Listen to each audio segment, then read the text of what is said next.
नमस्कार दोस्तों, स्वागत है आप सभी का आपके अपने यूट्यूब चैनल स्काई सामान्य अध्ययन पर। दोस्तों, अभी हाल फिलहाल में भारत में टिड्डियों का हमला काफ़ी चर्चा का विषय रहा। अलग अलग न्यूज़पेपर के माध्यम से आपने ये जानकारी देखी होगी।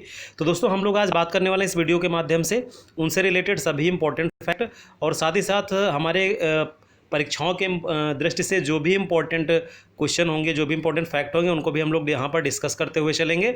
तो ये पूरी जानकारी इस वीडियो में आपको दी जाएगी। दोस्तों, पूरे वीडियो को अंत तक बहुत आराम से देखिएगा, आप सब कुछ यहाँ पर समझ में आ जाएगा टिड्डियों से रिलेटेड।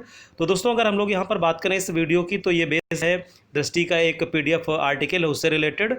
तो देखते हैं दोस्तों, यहाँ पर पिछले कुछ दिनों में एशिया और अफ्रीका महाद्वीप के दर्जन से अधिक देशों में टिड्डी दल ने फसलों पर हमला किया। संयुक्त राष्ट्र का मानना है कि 3 क्षेत्रों हॉर्न ऑफ अफ्रीका, लाल सागर क्षेत्र और दक्षिण पश्चिम एशिया में स्थिति बेहद चिंताजनक रही। अफ्रीका का हॉर्न क्षेत्र जो सबसे अधिक प्रभावित हुआ। दोस्तों, आपको बताते चले यहाँ पर कि जो हॉर्न ऑफ अफ्रीका है, आप लगभग सभी लोग जानते हैं यहाँ पर कि हॉर्न ऑफ अफ्रीका अफ्रीका महाद्वीप में ये जो भौगोलिक स्थिति आपको दिखाई पड़ रही है, इसे हॉर्न ऑफ अफ्रीका कहा जाता है। ठीक है दोस्तों, हॉर्न ऑफ अफ्रीका देशों की बात करें यहाँ पर तो इथोपिया, सोमालिया, जिबूती और एरिट्रिया यहाँ पर ये देश हैं। ठीक है दोस्तों, तो इसमें सबसे ज़्यादा प्रभावित क्षेत्र ये रहा है।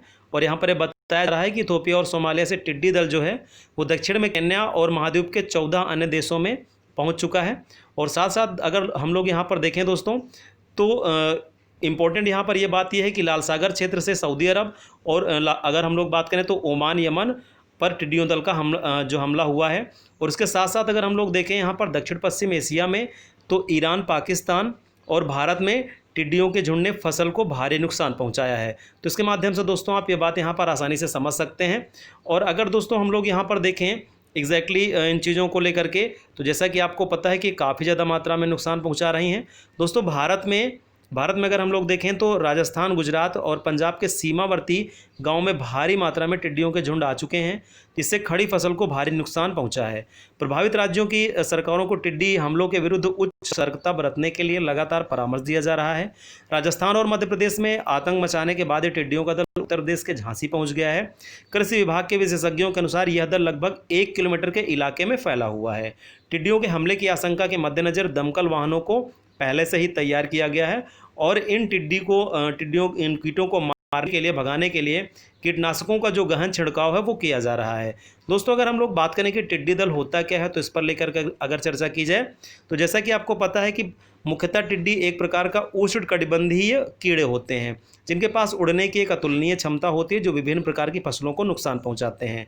और दोस्तों, साथ में बात करें हम लोग तो टिड्डियों की प्रजातियों में रेगिस्तानी जो टिड्डी होती है वो सबसे खतरनाक और विनाशकारी मानी जाती है। आमतौर पर जुलाई अक्टूबर के महीनों में इन्हें आसानी से देखा जा सकता है, क्योंकि ये गर्मी और बारिश के मौसम में ही सक्रिय होते हैं। दोस्तों, अच्छी बारिश और परिस्थितियां अनुकूल होने की स्थिति में तेजी से प्रजनन करती हैं। उल्लेखनीय है कि मात्र 3 महीने के अवधि में इनकी संख्या 20 गुना बढ़ सकती है। तो जैसा कि आप यहाँ पर देख पा रहे हैं कि 20 गुना से अधिक जो है इनकी संख्या वो बढ़ सकती है। दोस्तों, अगर यहाँ पर देखा जाए कि भारत में जो टिड्डियों का प्रकार है उसको लेकर के, तो आपको पता है कि भारत में टिड्डियों की 4 जो प्रजातियां वो पाई जाती हैं। रेगिस्तानी टिड्डी, प्रवासी टिड्डी, बॉम्बे टिड्डी और ट्री टिड्डी।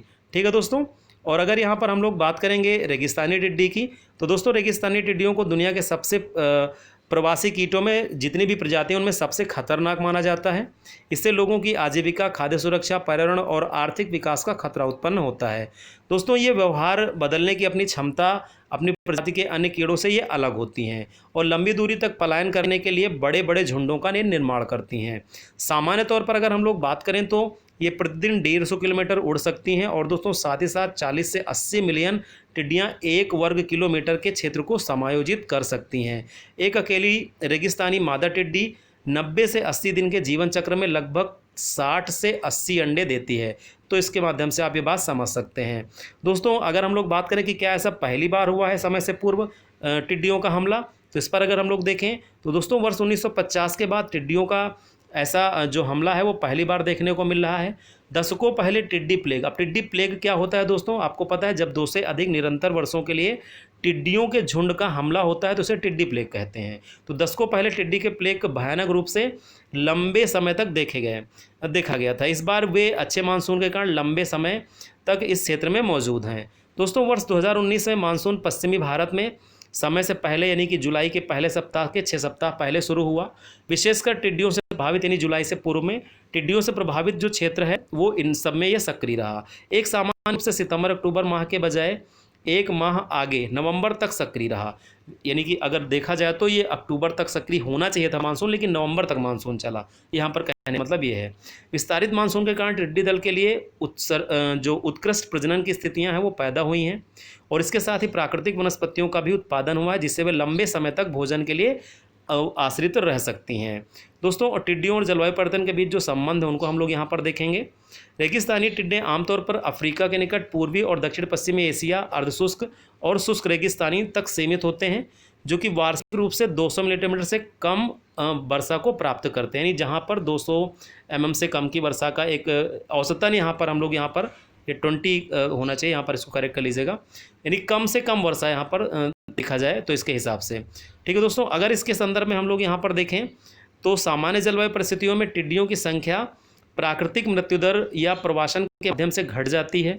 कुछ मौसम वैज्ञानिकों का मानना है कि टिड्डियों का इस प्रकार प्रजनन जो कृषि कार्यों के लिए चिंता का विषय है, हिंद महासागर के गर्म होने का एक अप्रत्यक्ष परिणाम है। ठीक है दोस्तों, पश्चिमी हिंद महासागर के सकारात्मक अगर हम लोग देखें, महासागर द्विध्रुवीय अपेक्षाकृत अधिक तापमान पाया गया। परिणाम स्वरूप भारत समेत पूर्वी अफ्रीका में घनघोर वर्षा भी हुई और वर्षा के कारण नम हुए अफ्रीकी रेगिस्तानों ने टिड्डियों के प्रजनन को बढ़ावा दिया। वर्षा की अनुकूल हवाओं तथा इसके भारत की ओर बढ़ने में इनको मदद मिली। तो दोस्तों, ज़्यादातर यहाँ पर जो जलवायु का जो परिवर्तन है, जलवायु जो चेंजेस है पर्यावरण में, तो उसका फैक्ट यहाँ पर ज़्यादा देखने को मिला, क्योंकि इनको लगातार इनके प्रजनन को बढ़ावा दे रहा है और फिर उसको लेकर के ये अलग देशों में अपना ये आक्रमण कर रही हैं। दोस्तों, इसके अतिरिक्त कोरोना वायरस के प्रसार को रोकने हेतु जो जारी जो लॉकडाउन है, तो उसके कारण कीटनाशकों का बेहतर ढंग से छिड़काव न हो पाने के कारण भारत, पाकिस्तान, अफगानिस्तान में नियमित जो समन्वय गतिविधियों को प्रभावित किया है।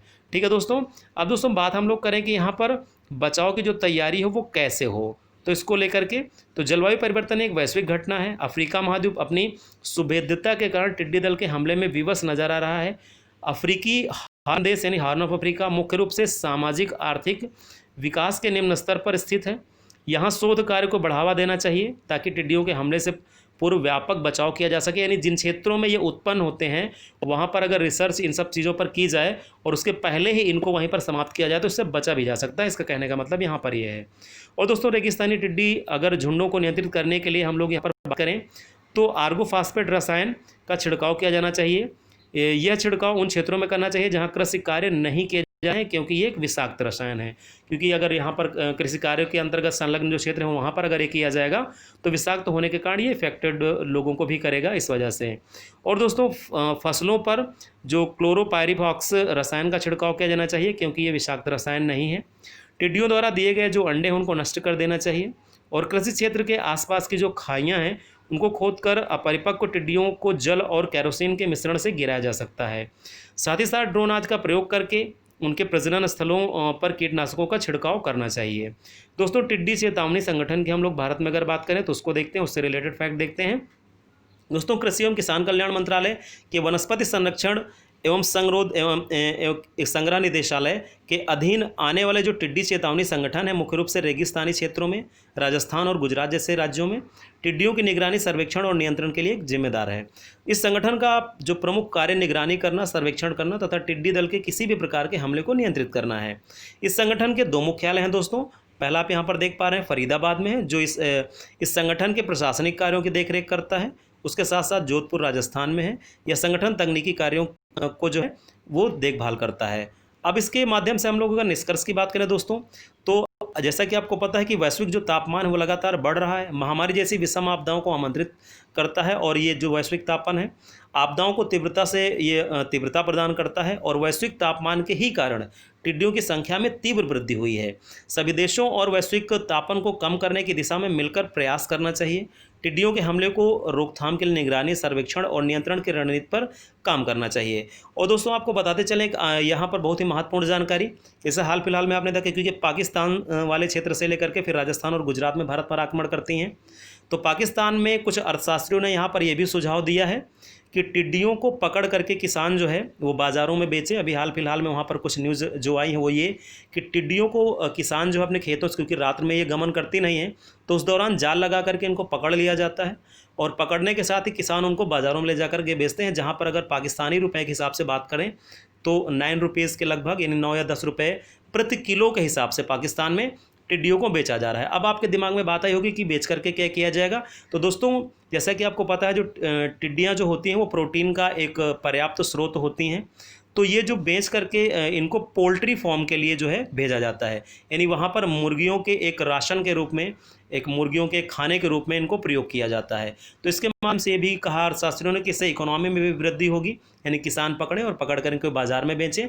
और उसके बाद फिर उसको पोल्ट्री फार्म पर भेजा जाए, जिससे कि इनका भक्षण कर सकें मुर्गियाँ। तो इससे एक आर्थिक रूप से भी एक बढ़ावा मिलेगा। तो ये इससे रिलेटेड संबंधित जानकारी थी। भारत को लेकर के अगर हम लोग बात करें यहाँ पर, तो उसको नियंत्रण की जो तैयारियाँ हैं वो लगभग सामान्य ही यहाँ पर प्रतीत होती हैं। बाकी न्यूज़ चैनल के माध्यम से और समाचार पत्रों के माध्यम से आपको ये जानकारियाँ मिलती रहें, तो इसको लेकर के आप ज़रूर नज़र रखिएगा। बाकी जो भी अपडेट होगा वो मैं आपको फिर से बताऊंगा। तो वीडियो कैसी लगी दोस्तों ज़रूर बताइएगा, और साथ ही साथ ये जानकारी अपने दोस्तों के पास भी पहुँचाने की आपके पास जिम्मेदारी है, इसलिए वीडियो को ज़्यादा से ज़्यादा मात्रा में शेयर करिएगा। तो मिलते हैं दोस्तों फिर से नेक्स्ट वीडियो में, तब तक के लिए आपका बहुत बहुत धन्यवाद।